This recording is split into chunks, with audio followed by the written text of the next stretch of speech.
And I think we're going to get started. All right, so welcome back to those of you who were here last week. And I think I actually see a couple of new names. So welcome if you're new to the third and last of our Tudor music classes. And just a little reminder how this works. The class is an hour and a half. And about halfway through, we always stop and I go to the chat box and see what questions and comments people have and just talk about that for a little while. Please do not unmute yourself during the class. That can get a little bit noisy when there are 36, 38 people, which looks like about what we have. But please do be sure to, if you have any questions, any comments, ideas, jokes, anything, please put them in that chat box and we can talk about them at the break and then at the end of class. All right. So this class is about William Byrd, the last of our Tudor composers that we're talking about. And he's a fun one because all of a sudden we start to get a lot more information about him. We know almost exponentially more about Byrd than we do about Tallis, because it's just that much later in history. There are many more documents, and we also start to get a lot of first-person statements from Byrd. He liked talking about himself. He had a little bit more of an ego than Tallis did. I think that's fairly clear. And he loved publishing his music. He was very, very important in the English Renaissance music publishing trade. He basically got it started single-handedly, and he used it most of all to publish his own stuff, to get it out to the world, to become even more famous. And one thing he liked to do when he was publishing was when he wrote a book, he wrote a little preface at the beginning. And the preface was in the first person. He talked about his music, he talked about himself. Of course, it was always addressed to a patron, and so we had to butter up the patron a little bit, sort of make him look good or make her look good. But he also said all these wonderful things about himself, and we can learn more about his personality in a way than we could with Tallis. We also learn more about his personality because he got in trouble fairly often. He was always involved with lawsuits. He was involved with controversies. He almost got thrown out of his first job for behaving badly as the organist. We'll find out about that in a few minutes. And during the latter part of his life, he was really at odds with the government, at odds with the prevailing English culture because he was a Roman Catholic and the English church was Anglican. So all kinds of conflicts and tensions, which I like to think he thrived on. That's one of the reasons maybe he was such a prolific composer, such a prolific musician. He liked being a little angry. Even the books that he owned, one of the projects I did when I was studying his biography was reassembling the library that he owned. I looked all over the English-speaking world for books that had his signature on the title page. And I wound up finding, 10 or 11 of them, I think. I did a couple articles about that. But almost all of the books are not about music. The books that Byrd owned were mostly about political controversy. And you just know that if he lived nowadays, he would be on social media all the time arguing. He'd have a blog where he'd be ranting and raving. He would be very involved in politics. He would make a lot of enemies. And that was that kind of personality that you see with him. But we also find out just some wonderful little bits of information. And I'm going to share my screen now and talk about the very first one. One of the wonderful statements that we have from him, writing about himself, is he talks about the art of music which he has always loved, and he spent most of his life in. In fact, the word that he uses, he's writing in Latin in this particular preface because it's a book of Latin texted music. He says he's worn out his whole life in music. It's the word that you use for an eraser on a pencil, when it's almost worn down, and a piece of clothing when it's worn so thin it's just falling apart. He says, I love music, I love the art of music, and I've worn out my life in it. So here we have an image of where he started out his life. He was born in London. Byrd's family was in London. We're not quite sure where. They seem to have moved around a little bit, which is something you do when you live in a big city like that. But he came from London, and he was from a musical family. His sister wound up marrying an instrument builder and helping to run the shop. And two of his brothers, his two older brothers, were boy choristers at St. Paul's Cathedral.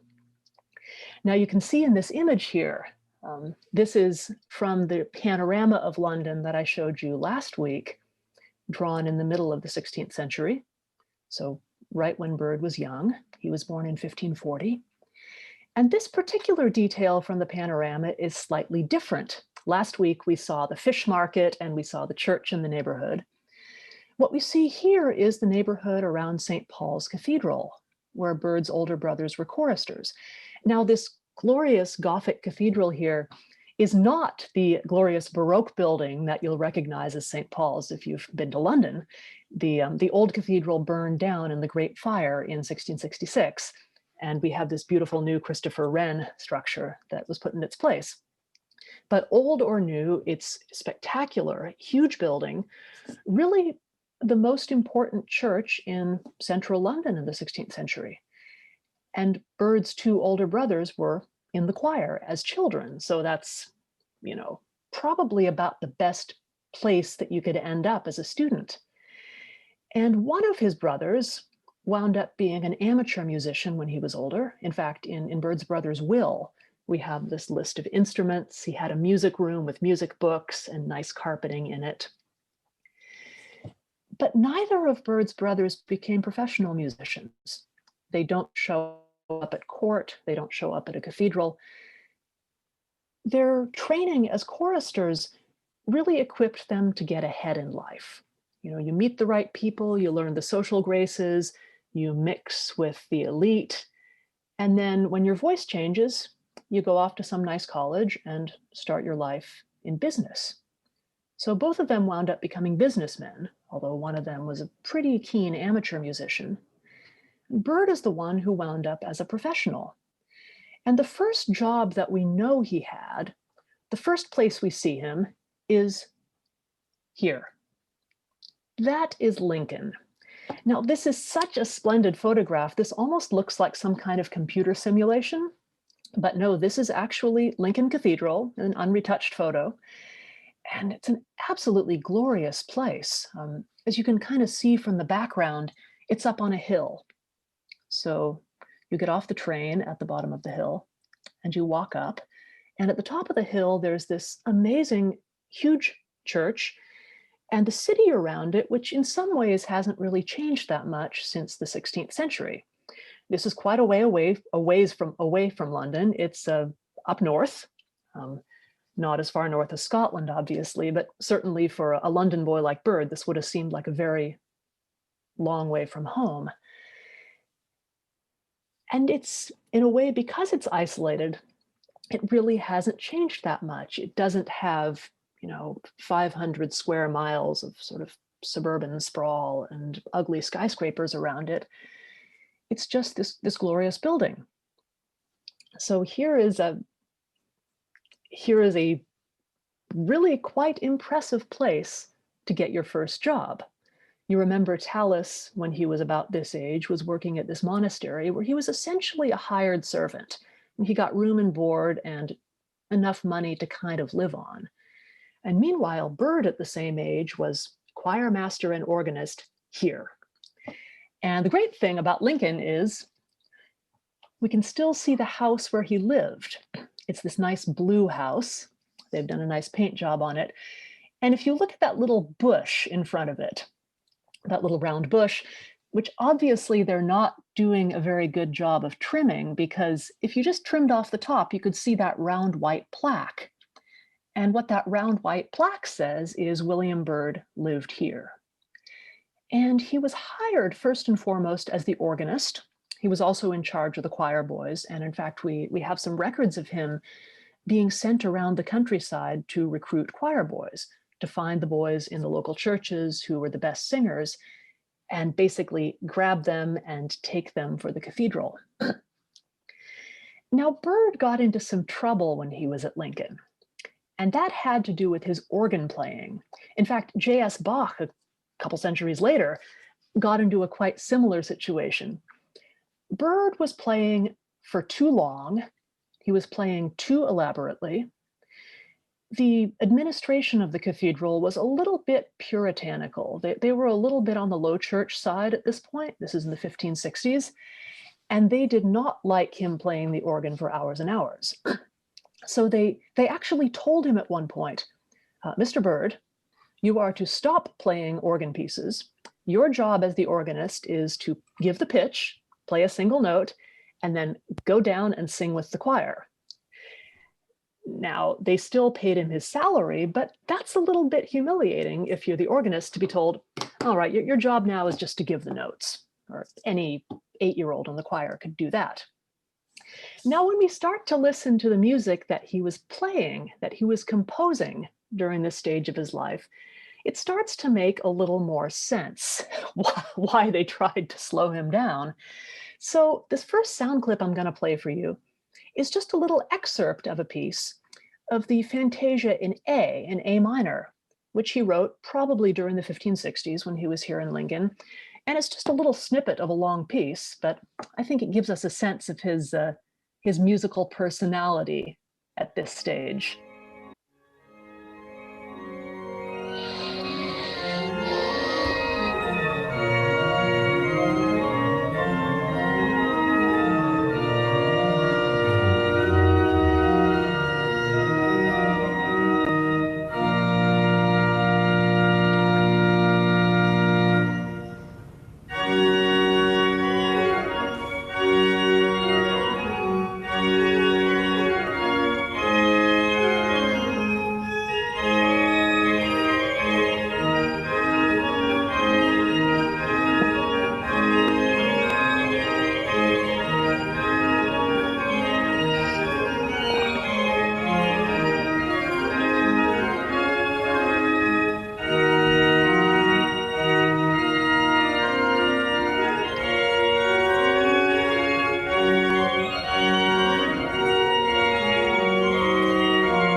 And I've faded out the clip there, but you can tell it could go on for quite a long while, and it does. And what he's doing is, you think he's stopped, and then he starts again. You think he's got some musical idea, but then he takes it in another direction, then he starts to play around with the rhythms, yeah, ba-bum, ba-bum, ba-bum. And it's this kind of playfulness. And obviously, if I am a sort of Puritan minister in this newly Protestant cathedral, this is the last kind of thing I want going on during my services. So Byrd got in a lot of trouble. In fact, they wound up suspending his salary for a while because he wouldn't back down on the organ playing. And by this point, he was married, he had a kid, another one on the way, but he held out for 9 months while they refused to pay him eventually. So already very stubborn and also very creative.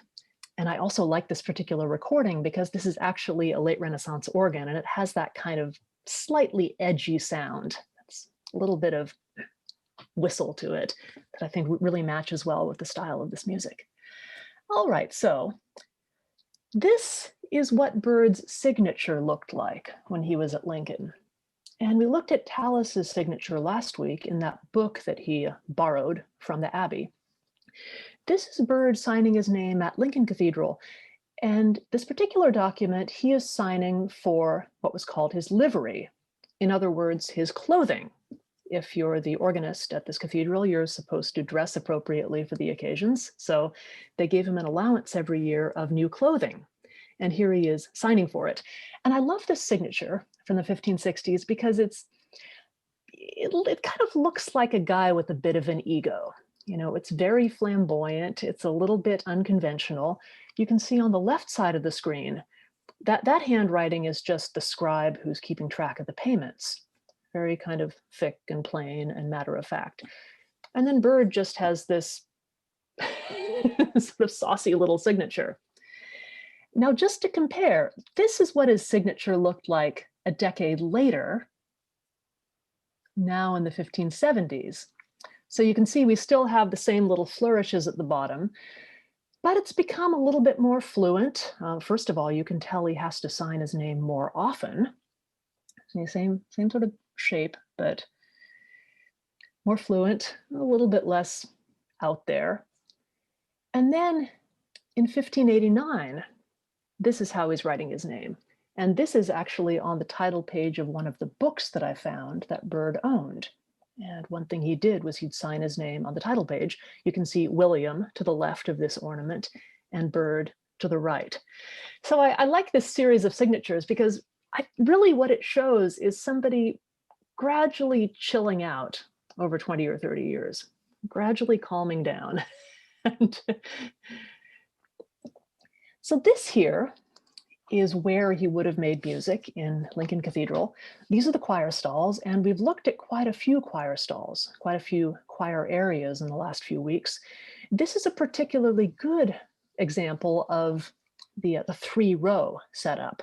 So again, in the back row, you have the clergy, and here you see you even have these plaques where the clergy sort of immortalized the special place where they sat, and no one else gets to sit there. Then the second row, which would have been the professional musicians, the paid choir, and then the front row, which would have been the boys. And you see, they don't even get those little cutout luxury seats. They just get a long bench, and they all have to sit on the bench together and behave themselves and sing the right notes. And this choir, these choir stalls are particularly nice because you see all that glorious stonework and woodwork. That is 14th century. That is how it was in the Middle Ages. That's how it was when Byrd was there. And unlike some of the more centrally located churches, some of the churches in London, they never had this stuff destroyed. They never had it knocked out. And so what we see here is really what Byrd would have seen when he came into the choir, when he came down from the organ loft after playing his note. That's all he was allowed to do at the end, and joined the choir. And again, it's really this glorious place. And in a way, such a nice place that there's really only one way to go from that. Just like with Tallis, if you're at Canterbury Cathedral, there aren't many jobs that you'd take after this, except for one. And Byrd, just like Tallis, wound up as a gentleman of the Chapel Royal, wound up serving the English monarchs. And in Byrd's case, for most of his life, and certainly the whole time that he was actively involved with the chapel, that monarch was Queen Elizabeth. And Byrd was the quintessential Elizabethan court composer. And in fact, this particular image, which I love, shows the gentlemen of the chapel. There were more than 4 in real life, but this is a kind of symbolic group of them. At the funeral of Queen Elizabeth, at her funeral procession, so that's where they're wearing hats because they're actually outdoors, that they're marching in this procession. And they're wearing, you can see they're wearing their black cassocks and their white surplices. And then they have these very, very ornate capes, or what are called liturgically copes. The word cope is cognate with cape. And we know that they had these colorful copes and they wore them on important occasions like funerals. And this particular picture, I personally think, is probably the most likely of any surviving image to actually be a picture of Byrd. I don't think it necessarily is, but I think it's more likely than any other picture we have, because the way processions worked was the senior person, the most important person, was at the back, was at the end. And obviously by 1603, when Elizabeth died, Byrd was really the senior member of the Chapel Royal, the most important person there. So you have this gentleman at the back. He has by far the most expensive coat. You see this purple cloth with gold embroidery, purple dye. We talked a little bit about dye and pigment the other week, but purple dye was horrendously expensive. So this would have been by far the most expensive one. I love a little detail about this purple cope is if you look down the side of it, down that left edge, you see these little niches that obviously would have had saints in them, or maybe some little grotesques or something, but probably saints. And you can tell that at the Reformation, those got unembroidered. In fact, in some churches and cathedrals, we actually have payments to embroiderers for sort of picking things out, politically undesirable saints and the Virgin Mary and stuff that you don't want to see in your vestments. So here we have these empty niches, kind of illustrating the Reformation. And then we have this gray-haired man at the back, looking very distinguished. You know, I think that might quite likely be Byrd. You see the man next to him is consulting him about something. Then the man in front of them is obviously has no clue what's going on. He's giving this sort of bovine stare into the camera. I think I can guess what part he sings. I won't. And then you have the gentleman in the front leading the procession. But I like this image, and I love these colorful copes that they wore. And we know that they wore them because they also show up in other images. Here's another image, a contemporary image of the chapel singers. Now, there's a lot more going on in this image, but if you look up at the top, you can see, it's easiest to see the little choir boys. You see they have their long surplices and then their red robes. You can just see under them their little black shoes and white stockings. And then behind the choir boys, you have the adult singers, the grown-up professionals of the chapel. And you can see they have those same copes on. There's that sort of blue one on the right, then the red one, then the gold one. Then right off to the left, you can just see this sort of maroon scarlet one. Now, of course, there's all kinds of stuff going on in this picture. This particular picture is a painting, a miniature painting. It's about this big around. It was actually made on the back of a playing card, so it's a very, very small scale. But this is the ceremony that Queen Elizabeth did on Maundy Thursday during Holy Week, when she would go and wash the feet of poor people in memory of Christ washing his disciples' feet. She would go wash the feet of poor people. You can see them there sitting down along the left side, not quite as spectacularly dressed as everyone else in the image. So she washes their feet and then gives out money. And yeah, there's all kinds of stuff going on. I think that the scene is completely stolen by the lady in the red dress.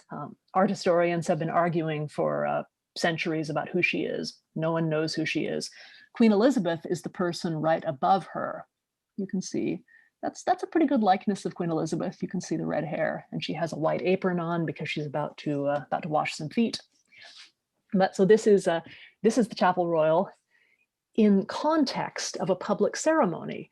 So you see, we talked last week when we were talking about the size of the chapels, the size of some of these spaces, about how crowded they got. How many people were involved in these ceremonies? Not just the singers, not just the choristers, not just the organist, but the whole court, any hangers-on who wanted to be seen at court, and anybody else who was involved in the ceremonies, like these very fortunate poor people who are not just about to get their feet washed and about to get a large amount of money, but they're also about to hear the Chapel Royal sing. And here's a piece of music that I think some of you might have sung yourselves. In fact, I have sung this at Trinity, so I've got great memories of that. This is a piece by Byrd that was sung at a different royal ceremony. This was for King James, so Elizabeth's successor, and this was sung at the baptism of one of his children, of his little daughter. And this is the famous anthem, Sing Joyfully. Sing joyfully, sing joyfully.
was a famous anthem even in Byrd's own lifetime, Sing Joyfully. It's such a joyful piece of music.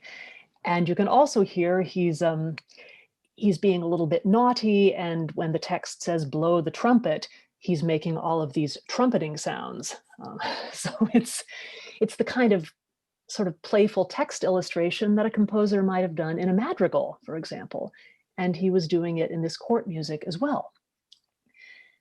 So here, to remind ourselves, are what some of the royal chapels looked like. On your left, you have Hampton Court Palace, which we visited last week.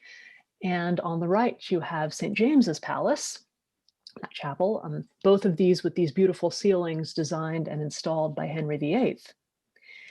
And you can see that these chapels have organs in them, and Byrd, as one of the organists of the chapel, as well as being a singer, would have been playing. And these particular organs that you see here aren't the original Tudor organs. They're put in later. But you see how there's this sort of placement where they're slightly above, partly because there's really no room for an organ console down on the floor. The whole space is taken up with the ceremonies. But there would have been organ accompaniment. And in fact, a lot of the early English church music that we think of as being a cappella almost certainly had organ accompaniment. And a lot of Byrd's English church music, a lot of his Anglican church music, even has organ parts that are written out. So, for example, you might have heard, if you were listening very carefully to that recording of Sing Joyfully, there was an organ that was playing along, at least once you got past the very first section, just with those few soloists. And very recently, some organ builders have reconstructed an organ that would have been played in one of these chapels, a late Tudor organ in its sort of quasi-original form. And personally, I think it adds a really, really beautiful sound to these recordings. This particular recording of Byrd's English church music is using that organ. They actually sang along with it. And basically, what these organs were usually doing when they accompanied the choir was playing a kind of continuo part. They weren't trying to play every single part. First of all, something like Sing Joyfully has 6 voices. The service that I'm about to play an excerpt from has 10 voices at some points. You don't want to try to play all those parts. Really, the most important thing was reinforcing the bass. And by this point in the 16th century, English organ builders were starting to build longer and longer pipes. And these Elizabethan organs, they have 10-foot pipes. We know modern organs have 4 and 8 and 16 foot.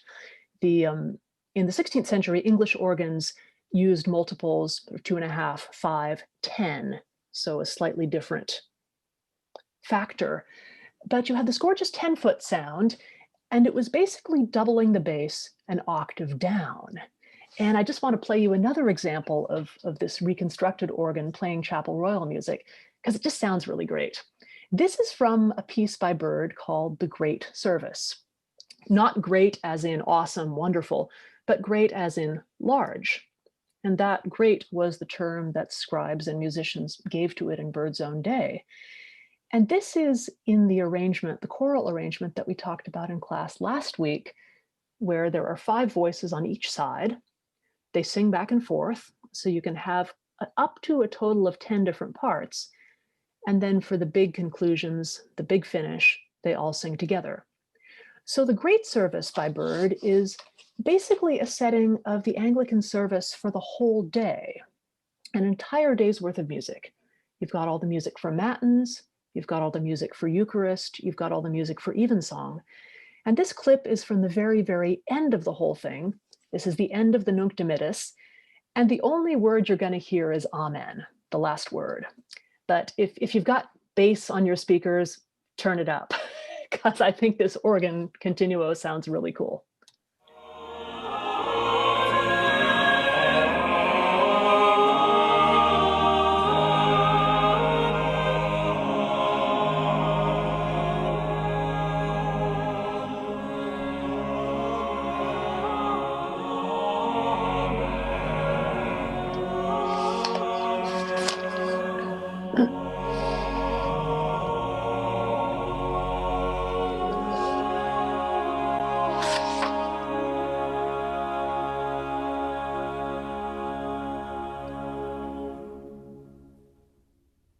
So that's the end of Byrd's great service, which would have been sung in these exact buildings that you're looking at here.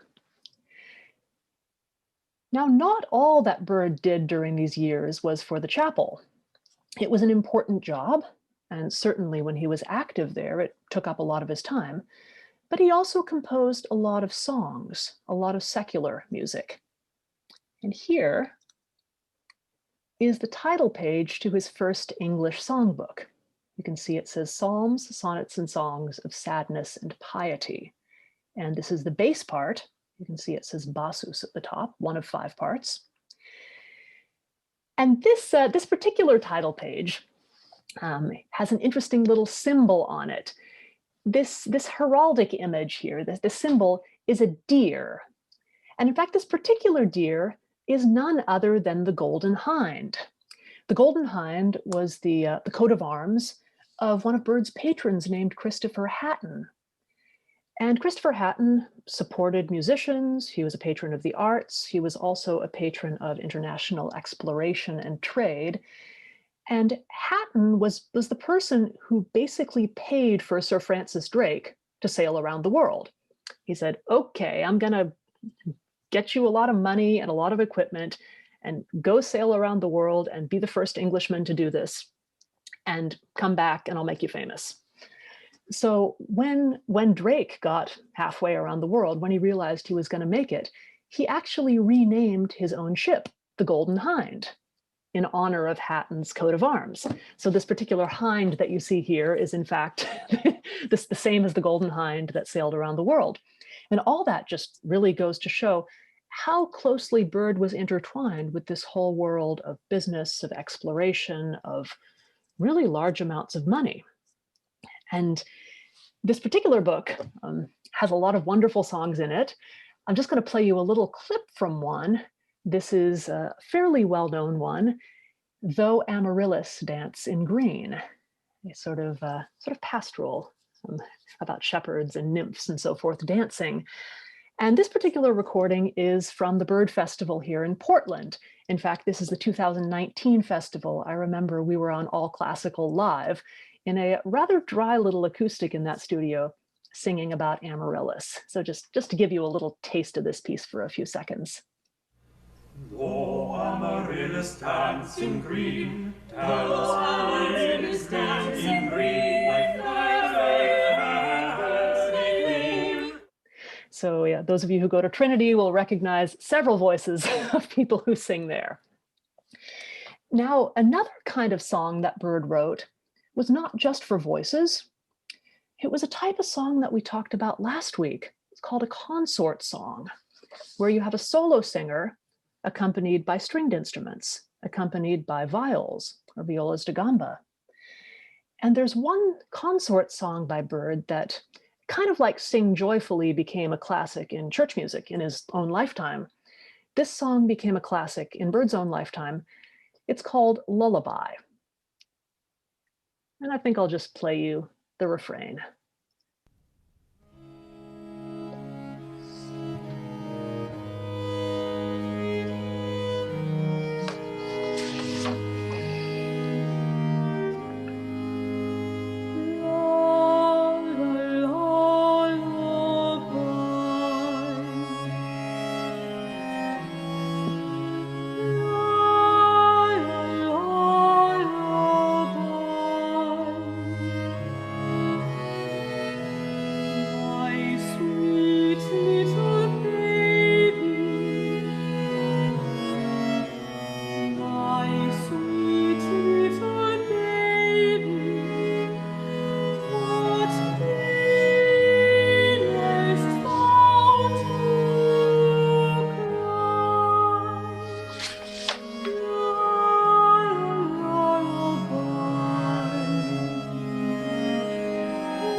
That's really beautiful.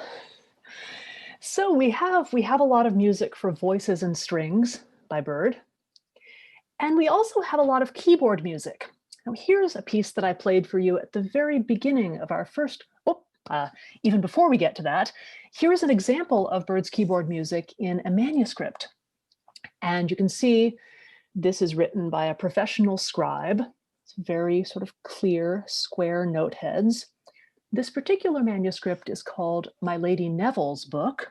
It was finished in 1591, and is this manuscript collection for the great Lady Neville of a lot of Byrd's keyboard music, a sort of collected edition almost.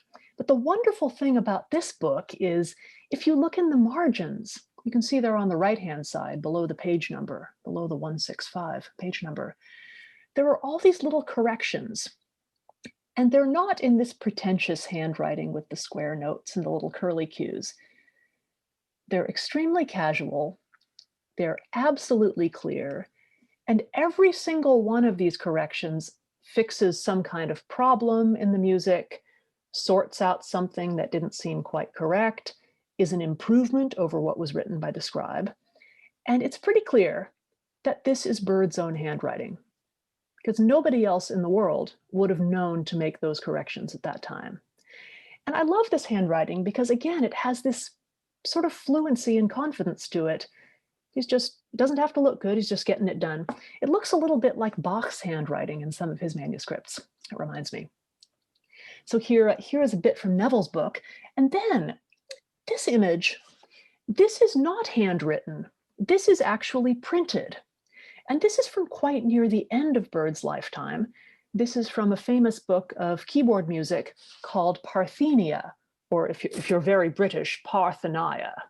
But Parthenia, published in 1614, maybe late in 1613, but quite near the end of Byrd's life. And you can see what they have here is they've developed the technology of engraving. So instead of having sort of movable type like this, where you have all of the little pieces of type slotted together and they don't always fit that closely and they're kind of funny shapes, you can engrave the music as if you were writing it out by hand on a copper plate, and then you run the whole thing off with ink. So this particular piece, you can see at the top, it says Pavana, the Earl of Salisbury, and it attributes it to Mr. William Byrd. And this is the keyboard piece that we heard at the very beginning of the first class when I showed you the little girl playing the harpsichord. And now we have the score, and it's really close enough to modern notation that you can follow along. And what I'm going to play is the top two lines. You can see there's the treble clef and the bass clef, and by this point, they're in history, they're pretty much the same shape that the treble clef and bass clef have nowadays. And that top line is going to be repeated. So if you maybe can't quite follow it the first time, see if you can follow it the second time. And also be warned that the harpsichord player is adding ornaments, but that shouldn't be too hard to see past.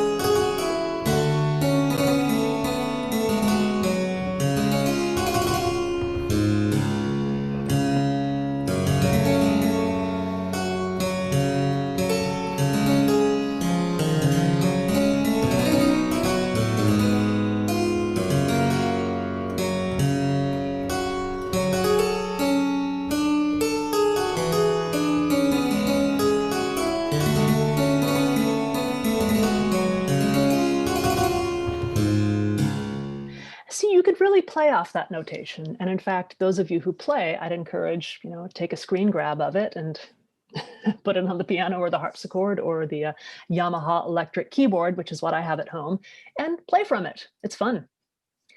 All right, before we take our break, one more quick little piece. This is from another collection that Byrd contributed to very late in life. Now, this particular picture that you see here, there's a lot going on. I think the printer kind of went a little bit too crazy. But this is a sort of frontispiece of this collection of music that Byrd contributed some songs to. And this is in 1614. So by this point, he was in his 70s. He was quite late in his career. And you've got this sort of musical canon here put together by the publisher. And around the edges of it, you see the names of all these composers. And Byrd, William Byrd, is prominently featured right at the top, slightly to the right. You see, you've got all these other famous people. You've got John Dowland, you've got Orlando Gibbons. One thing I love is that you've got Weelkes at the very bottom. Obviously, he turned in his music too late to be included in the engraving, so they sort of popped him in afterwards. And if you know anything about Weelkes's life and personality, he was a notorious drunk and got into lots of trouble. So I'm not surprised he was late with his commission. But this particular song, this is a devotional song, and really one of the last things that Byrd ever had published. And I thought I'd play another sample made locally here in Portland. This is from the 2013 Byrd Festival, featuring the great David Trendle singing bass, if any of you remember him. And it's a melancholy little song. And the text says, "My griefs remediless, if mercy merciless."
Byrd was almost 80 and he was still composing like that. It's just absolutely splendid.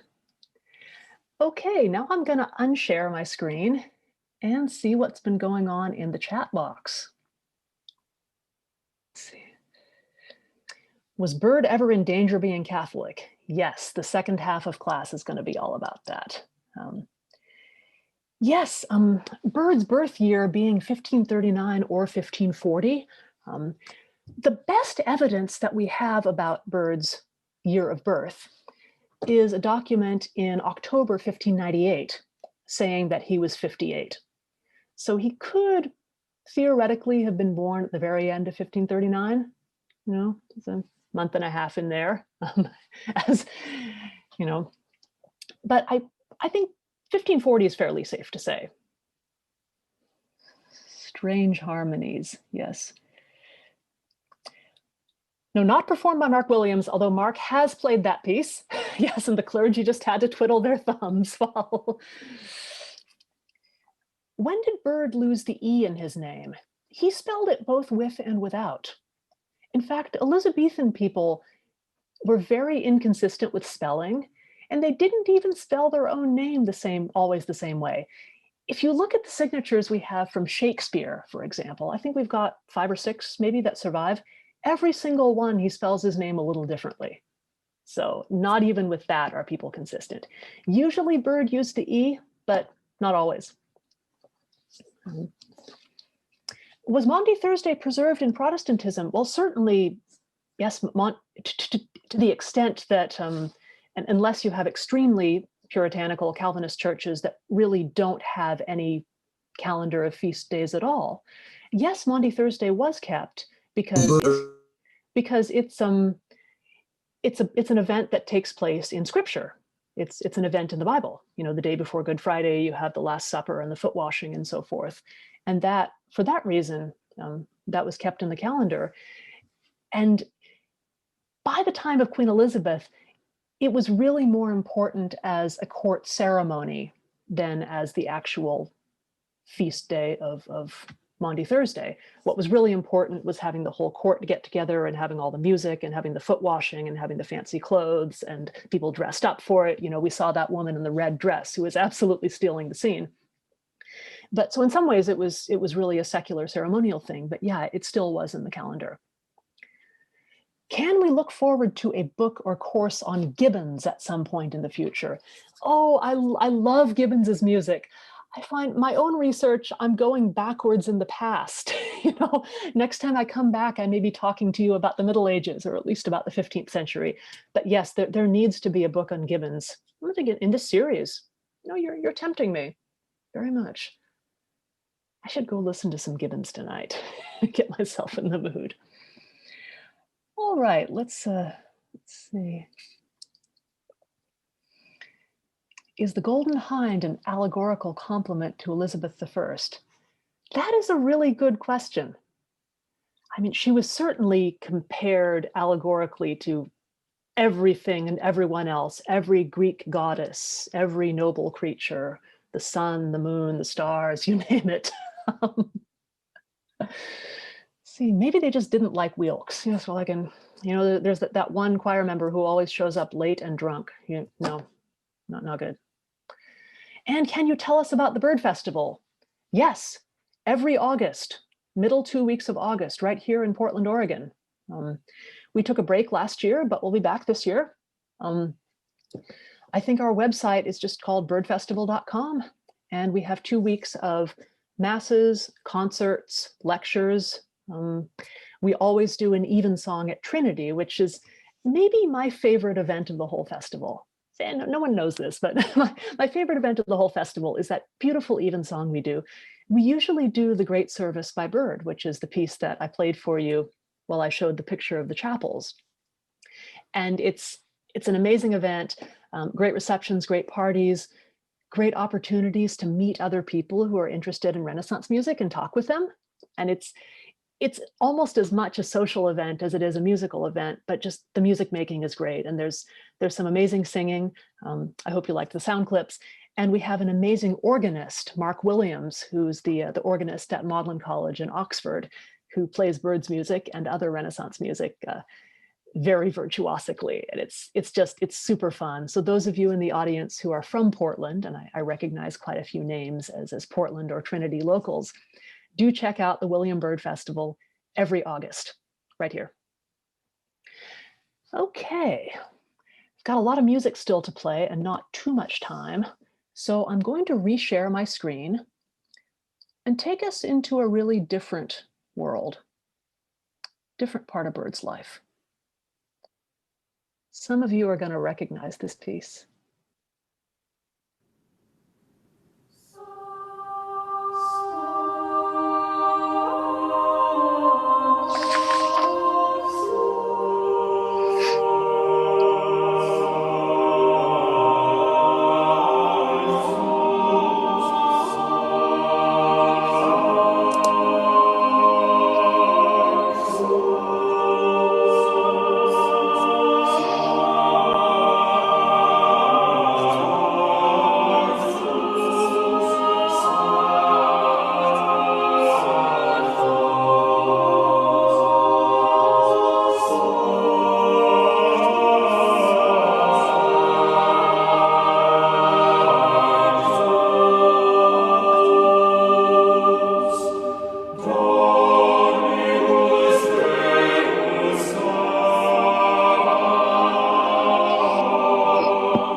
That's the Sanctus of Byrd's Mass for 5 voices. And what you see in front of you is the soprano part, the top part.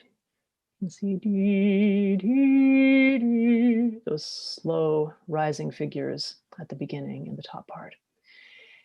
And this music was written for Catholic services, for clandestine Catholic services, because Byrd spent a lot of his life working for the Church of England.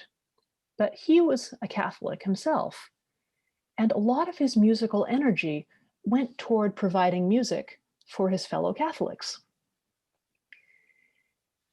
Now, Byrd was born, as we were just saying, in 1540, or at the very end of 1539. Now, something else happened in 1540. We saw this document last week. This is the document closing down the last monastery in England. This is in 1540.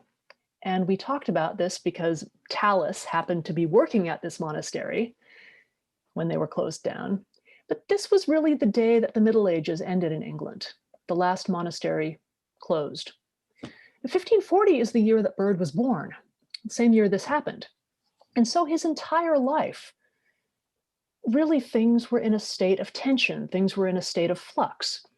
When he was young, when he was a teenager, there were a couple lurches back and forth between extreme Catholic and extreme Protestant views, with a lot of executions, a lot of burning at the stake, a lot of musicians getting in trouble. And then under Queen Elizabeth, things kind of came to this centrist compromise in a way. But people who remained Catholic were really disenfranchised. You could not celebrate Mass, you could not attend Mass. Certainly, if you had any kind of loyalty to the Pope, you were considered a traitor. And this started to get very politically difficult for Byrd.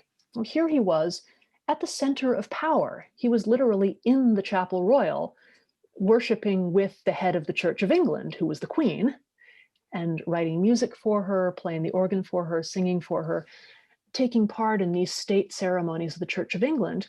But he himself and his family were Catholics. And it's interesting to see how this tension worked itself out in his life.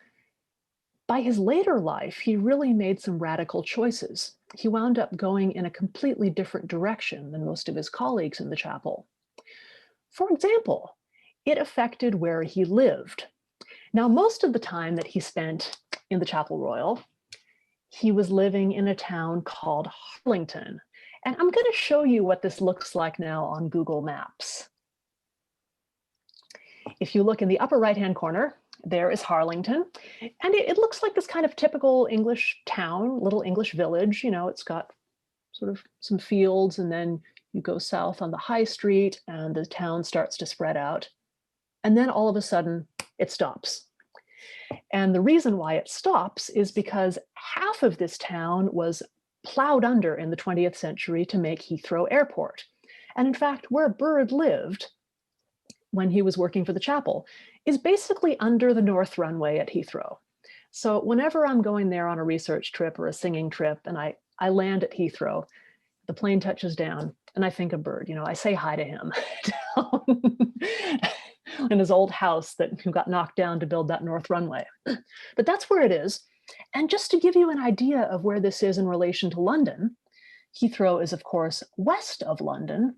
But if we go back to our Tudor tube map from last week, where Byrd lived, if you go on the central line, the red line, and go all the way to the left, all the way to the west, you get to Austerley, and that's the end of the line.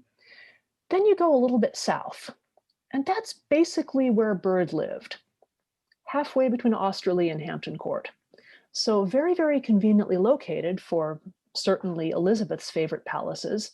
Hampton Court was right there. It wasn't too far from St. James's, wasn't too far from Hanworth. It wasn't too far from Windsor, which is off to the left side of the map. Then, as now, you couldn't take the tube, so to speak. Windsor was sort of outside the central network. But really, Byrd picked this spot because it's central to a lot of important places for the court and for the Church of England at the time. Now, in the 1590s, pretty much the same year that he wrote the 5-part Mass that we just listened to that little clip from, he left there. He stopped serving full-time in the Chapel Royal. He wasn't resident any longer. He kept collecting his salary, which I think was pretty cheeky. But he moved away from this whole world of palaces, and he went up north and up east. So if you look in the far upper right-hand corner, keep going past Pergo Palace, keep going off the tube map. You can't get there on the tube, off into rural Essex, about 30 miles away from central London, which back in the day when there were no trains, there were no cars, that was at least a day's journey if you had a good horse. It was 2 days' journey if you were walking. And he went out to Essex and lived the rest of his life really out in the country, because that's where he could practice his religion in peace. And he also had patrons out there, especially one very important family called the Peter family. Peter was their last name, their surname. And this is what their primary palace looked like at the time. This is Old Thorndon Hall. I'm sorry, this is a bit pixelated, but it's the only drawing we have of this place because it was destroyed in the 18th century. It doesn't exist anymore. But this is what it looked like in this tiny, tiny little Elizabethan drawing. And you can see it's really quite grand. It's even from this not too detailed picture, it has, this sort of multi-story brick palace, and it has formal gardens, it has orchards, it has a moat around it to keep people away that you don't want getting in. It has the little cookhouse, bakehouse at the bottom, so you don't fill up the house with cooking smells or get it too hot in the summer. You do the baking and cooking and brewing down there. And it's basically this little self-sufficient compound where this Catholic family, the Peter family, could have guests, could have priests come and celebrate Mass clandestinely, and usually didn't get into too much trouble. Now, this was their primary residence while Byrd was around, but they also had another residence that's still there nowadays. In fact, you can still visit it. And this is Ingatestone Hall. And in fact, you can still go there as a tourist. This is a modern picture, obviously. And you can see it's really quite grand. In some ways, it's just like something like Hampton Court, one of these royal Tudor palaces, but on a much smaller scale. Because obviously you're not going to have the same size entourage as Elizabeth does. Obviously, if you're Catholic, you don't want to be noticed. You're not going to be having hundreds of guests who might spy on you. You want to keep things a little bit chill. So this country house here, certainly Byrd would have visited. There's some evidence that they spent some of the holidays here at Ingatestone, important days like Christmas or Easter, just like Henry or Elizabeth might go to one of their secondary palaces for a holiday, almost as a sort of a getaway. So we know that Byrd came here and quite likely made a lot of music here. And from the outside, it looks like this pretty normal Tudor country house. But when you go inside, you see details like this. Now, this looks like a perfectly typical library, little office, study room with books and so forth. But if you open one of the cabinets, you see this little opening, this little brick opening, and then down below, you have a secret room. The opening is really just big enough for somebody to crawl into and crawl back out of when it's safe. And this was a hiding place. When they had secret celebrations of the Mass, if they got raided or if they realized somebody was there spying on them, the priest would go hide in that hole. Because having a Catholic priest at your house was a crime.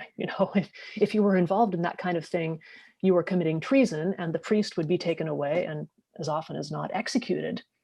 So you had a hiding place like this. And when Byrd's masses were being sung, if something went wrong, the priest would run out, climb into this hole, and hide. And you have this sort of architecture in these places that's almost brutally utilitarian. So much in Tudor houses is just there to look good, is there to show off, is ostentatious. But this little thing is purely there to survive. And I see that reflected in really the simplicity of some of Byrd's Catholic music. Something like this Kyrie from the 3-part Mass. I'm going to play the whole thing. It's just 40 seconds long.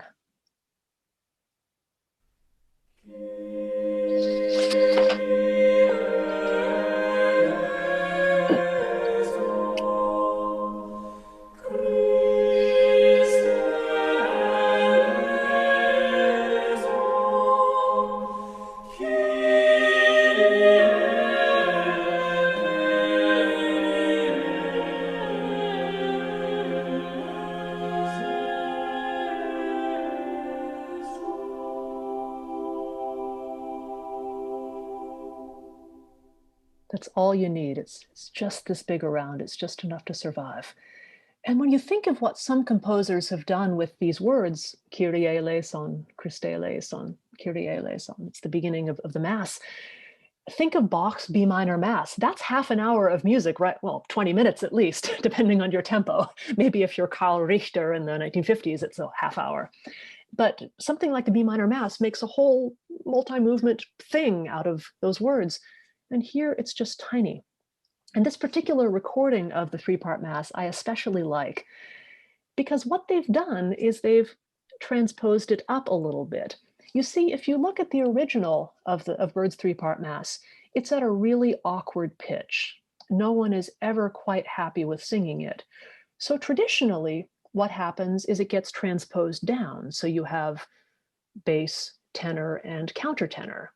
And that's certainly how the English cathedral choirs do it, who are, traditionally all male, although you do have the boys or sometimes girls singing the top line. But another thing you can do, instead of transposing it down until it's comfortable, you can transpose it up by pretty much the same amount, and you get soprano, mezzo, alto. And I've performed Byrd's three-part Mass with a group of women at that pitch, as on this recording, and I think it's absolutely convincing. And we also know that women sang in these Catholic houses. We have firsthand documents that say we have singers, both men and women. And it's interesting how as soon as people were under duress, they were in these houses, they had to use what they had. They couldn't advertise for singers. They had to use their resources. You start to have mixed choirs. And in fact, Byrd's Masses, as far as I know, are the first time that we had mixed choirs, men and women, singing real liturgical polyphony in the Renaissance, actually singing masses, singing services together in the Renaissance. If anyone can think of an earlier example, I would love to know, but I've never come across one. So it's great to hear that with women's voices. Now here's just a little example of what one of his books of music for the Catholic services looked like. This is not one of the three masses. This is a collection that came along a little later in 1605. And you see it's very, very complicated. It's just as complicated as the chant books that we looked at our first week. In fact, this here is just the table of contents. This shows you what's in the book. And it's got all these numbers and all these subdivisions, and things have verses and alleluias and first parts and second parts and third parts. Unlike the chant books, you don't have any labels that tell you what day it's supposed to be sung or what service it's supposed to be sung. Basically, if you don't know, you don't have any business looking at this book. And also, Byrd was not about to advertise that he was writing music for all of these feast days that were in the Catholic calendar that were illegal. So, this is not user-friendly. But if you look at the upper left-hand corner, by the initial S there, that is actually the music for Candlemas. That's the music for February 2nd, the day that we were talking about last week. And you can see the various texts. And there's a setting there of the Nunc Dimittis, which is really originally a text for Candlemas for the presentation, because those words, those are the words that were spoken by Simeon in the temple when Mary and Joseph brought the baby Jesus to the temple to be dedicated. And the old man Simeon there, who had been waiting for the Messiah, realized this is it, the Messiah is here, and took the baby in his arms and said, "Lord, now lettest thou thy servant depart in peace," the Nunc Dimittis. So that text is going all the way back to the scriptures from that day. But you would never know that it was supposed to be sung on February 2nd from looking at this chart, looking at this table of contents. If you don't know, you kind of shouldn't even be singing it. So here's the beginning of Byrd's setting of the Nunc Dimittis, just as a counterpart to some of the Candlemas music that we listened to last week.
that's really good.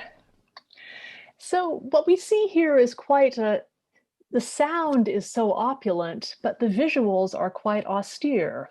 You don't have the illuminated letters, you don't have the fancy images. And in a way, it's quite difficult to do audio slideshows about English Catholic music because, not surprisingly, they didn't have as much visual art.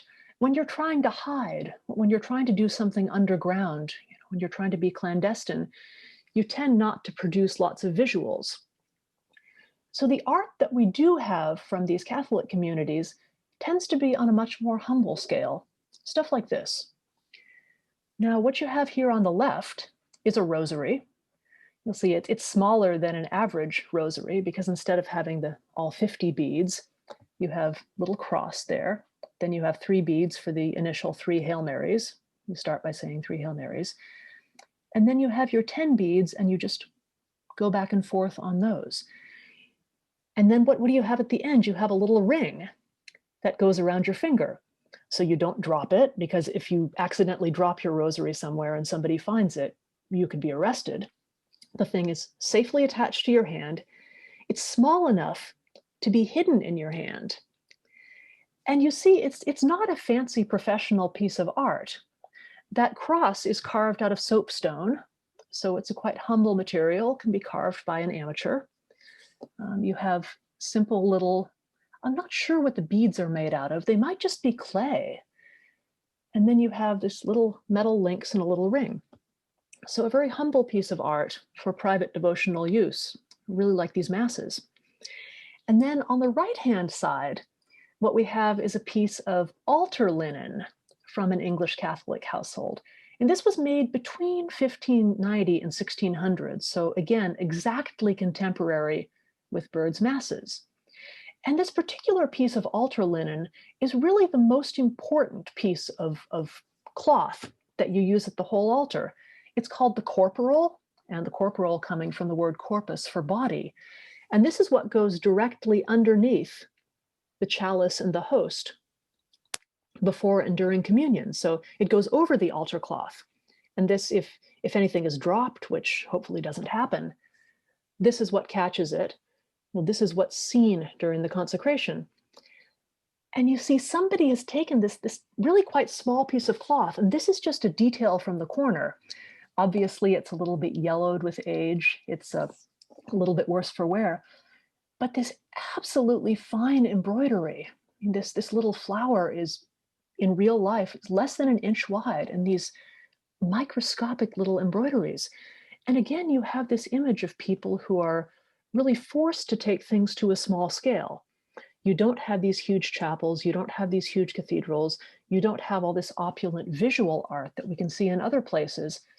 It's all very domestic. This embroidery was done by women, and this rosary carving was quite likely done by women, just as this music was quite often sung by women. And it's just on a very intimate scale.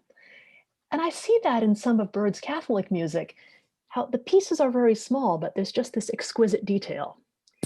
So I'll play you another piece that he wrote for Mass, and this is for Christmas. This is the communion for Christmas Day, and the text is Viderunt omnes. All the world has seen, all the ends of the earth have seen the salvation of God. And again, just 45 seconds long.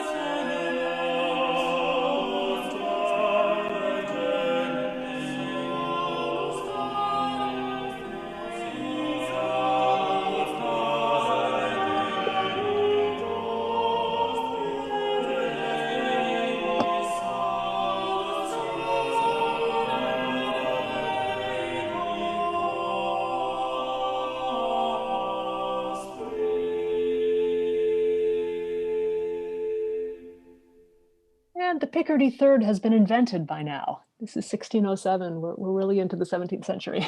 What a beautiful sound. And this is the tiny little parish church in rural Essex where Byrd did not go to church because he refused to go to Church of England services. In fact, he was regularly fined for it, although they kind of let up on the fines when he was older. This particular church, although he lived right near it when he was out in the country, he refused to pay for the upkeep. He refused to help pay for the bells. He wouldn't pay a tithe. He was in some trouble for all that. But then in his will, he said he wanted to be buried here. You know, he didn't want to be buried back in London. He didn't want to be buried by some palace. This was really his home, this little village. Although he certainly didn't get along with the people at the church, and it was certainly nowhere near as grand as all of these palaces and castles and things that we saw from his earlier life. He's there in the churchyard. He never got a gravestone, and we don't know where he is. You know, someday someone should go through with a detector and some DNA and try to find him, maybe. But this is his final resting place, and the little church of Stondon Massey out in Essex. And every July, he died on July 4th, 1623, and every July they have a concert in this little church of his music. And so I thought I'd finish with maybe his best known piece from his Catholic years. This is the Agnus Dei from the Mass for Four Voices, and the last section of it, which sets the words Dona nobis pacem, grant us peace. And this is obviously music written by a man who saw a lot of conflict in his life and was really sincerely praying for peace.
There's really nothing to say after that, is there? Oh boy. Let's see, questions. Was Byrd's Catholicism really secret at the time, or was it known but overlooked, or something in between? The English are very, very good at open secrets. You know, it's really part of their culture in a way. And I think in Byrd's case, certainly people knew that he was a Catholic. They knew that he had left active service in the Chapel Royal. He'd moved out to the countryside to basically work for this wealthy, eccentric Catholic family, giving up this amazing high-profile career. He published this music. You know, the three masses, he published fairly clandestinely, but he put his name on every single one. He did not publish them anonymously, which is a choice that a lot of people in similar conditions made. A lot of the Catholic publications, not so much music, but poetry, devotional books, political and polemical books, they were published under pseudonyms. You know, if you were putting out something Catholic in Elizabethan England, you didn't use your real name. Byrd used his real name, and he had a certain amount of protection I think because he'd built up such a big reputation, that he got away with some stuff. In fact, at one point, there's a wonderful document that says, well, Mr. Byrd should be paying these fines because he doesn't go to church, he doesn't conform to the Anglican rules. There's this long list of things. And then at the end, there's a little note in the margin saying, let these fines cease by order of the Queen. Now, if that's not a forgery, if that's not somebody pulling things out of their hat, the fact that Queen Elizabeth actually interceded for him at one point and said, just leave this guy alone. He's a good guy. He's a national treasure. National treasures can get away with things that the plebs can't get away with. That's just breathtaking if that's true. But yes, I think really a lot of it goes back to the English tradition of open secrets and just Byrd's amazing level of confidence. Here's somebody who'd sort of honed his argumentative skills through lawsuits, and he'd founded this publishing house and sort of fought his way up from nothing. And he also knew that he was a good composer. He knew that people were going to cut him slack because his music was so good. In fact, there's a wonderful quotation from one of these prefaces that I was talking about, where Byrd's writing about his own music. And he says, the oftener you shall hear it, so the more often you shall hear it, the better cause of liking you'll discover. In other words, the more you sing this, the more you'll like it. And that would be a pretty arrogant thing to say if it weren't true, but he knew he was that good. People knew he was that good. And they found this way to coexist. I'm amazed he got away with it. Let's see, what prompted your interest in the music of Byrd? Singing. I started singing Byrd's music and almost immediately felt this compulsion to start writing about it, researching it, And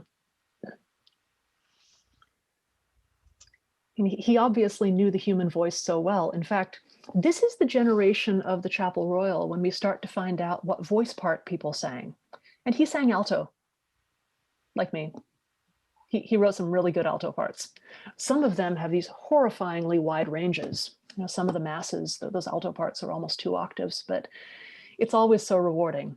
And usually the alto gets to start, which calls for nerves of steel. But yeah, he obviously was writing for singers as a singer, and it's just so satisfying. And there was something about this music that immediately made me want to sit down and start writing. I remember I was 18 and I had this purple pen and I started.